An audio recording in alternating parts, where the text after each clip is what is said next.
హే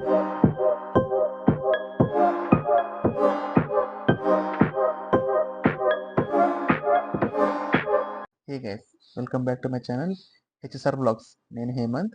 so ఈరోజు వచ్చేసి నా ఫస్ట్ ఇంటర్నేషనల్ ఇంటర్న్షిప్ గురించి షేర్ చేసుకోబోతున్నాను అనమాట.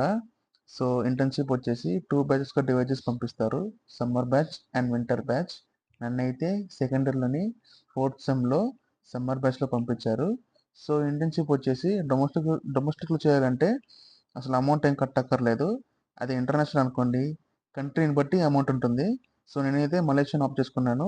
సో మలేషియాలో documentation, visa process and flight tickets మొత్తం కలిపి 3 lakhs వరకు అయింది. మొత్తం ప్రాసెస్ అయిపోయాక మలేషియాలోని లంకావి అనే ఐలాండ్ నుంచి the western లంకావి resort and spa వాళ్ళు నన్ను ఇంటర్వ్యూ తీసుకున్నారు. సో ఇంటర్వ్యూలో self introduction, basic details like hobbies ఏంటి, ఏ కోర్స్ చేస్తున్నావు అండ్ ఏ డిపార్ట్మెంట్లో పనిచేయాలనుకున్నావు అని అడిగారు. నేనైతే front office and accommodation operations అని చెప్పాను. సో శాలరీ విషయానికి వస్తే 1000 ringgits పర్ మంత్ ఇస్తాను చెప్పారు. సో అదంతా నేను ఇక్కడ డిస్కస్ చేసుకుని చూడండి.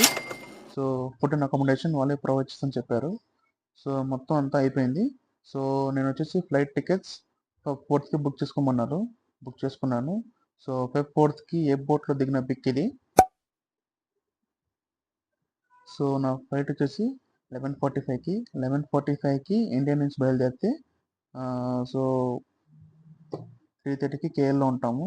సో అక్కడ 1 hour లేట్ తర్వాత లంకావికి వెళ్తాము. సో ఇది వచ్చేసి నా ఫస్ట్ ఫ్లైట్ ఎక్స్పీరియన్స్ అనమాట. సో కొంచెం భయంగా ఉండింది. సో ఫస్ట్ ఫ్లైట్ ఎక్కగానే కొంచెం భయం వేసింది. ఆ తర్వాత నెమ్మదిగా అలవాటు అయిపోయింది. సో కేఎల్లో దిగాక 1 hour లేట్ తర్వాత లంకావికి వెళ్ళాము. సో లంకావిలో దిగాక హోటల్ వాళ్ళు నేను ఇప్పుడు రిసీవ్ చేసుకున్నాక వచ్చారు.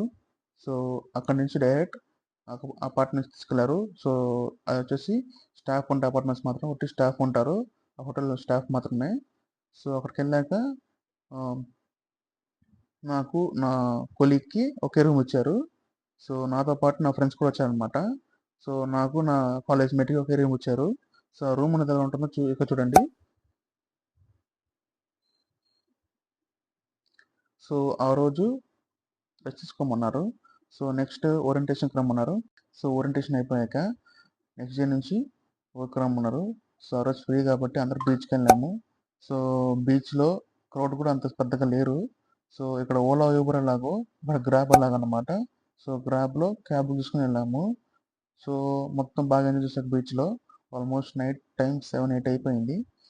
సో అక్కడైతే డిన్నర్ చేద్దాం ఫిక్స్ అయిపోయి ఇండియన్ రెస్టారెంట్కి వెళ్దాము. సో ఇండియన్ రెస్టారెంట్లో ఫుడ్ అసలు బాగాలేదు, అసలు యావరేజ్గా ఉంది.